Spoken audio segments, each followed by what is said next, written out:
foster care, is there anything that you would say needs to be changed about the foster care system, or did that help aid in the transition? I have a lot to say about the foster care system. I feel like they treat you like a number. They don't necessarily say that they advocate towards your needs. A lot of these case managers or caseworkers are overbooked, overworked, and they don't have enough pay or resources.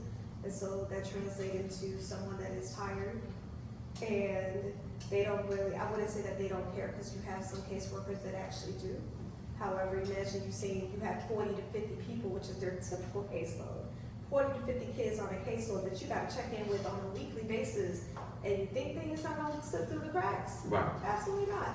Right. So yeah, I got a lot to say about the system, but it's easy to complain when you could be creating that change, and that's what I chose to do. So And you're creating the change right now. that's what I chose to do. So Yeah, it right. might be the change. It's not meant for us to sit there and complain about the things that are wrong with the system. You got to try to figure out how you can help it.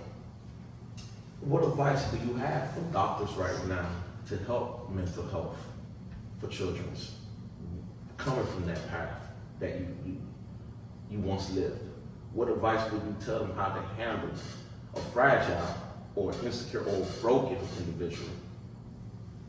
So I think in our field specifically, we don't actually, let's just be real, we don't work with that. We prefer not to work with the foster care population, because 9 times out of 10 they're from minority populations, hence being Medicaid.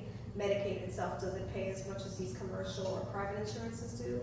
And so I do think that it's important for providers to actually create some space on their caseloads, because yes, we gotta make our money too, but realistically speaking, if we really wanna create that change, we also have to at least dedicate maybe 5% of our caseload to helping the underprivileged or those minority populations. I don't think it's fair that we're just pouring into the rich and wealthy, or those that can actually afford insurance. So do you think there's any equality?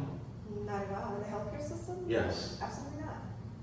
No. And you're voicing this Certainly not. loudly and clearly. Proudly. Mm. Proudly. So I obviously was on Medicaid for a really long time, and part of my life up until I was probably 23.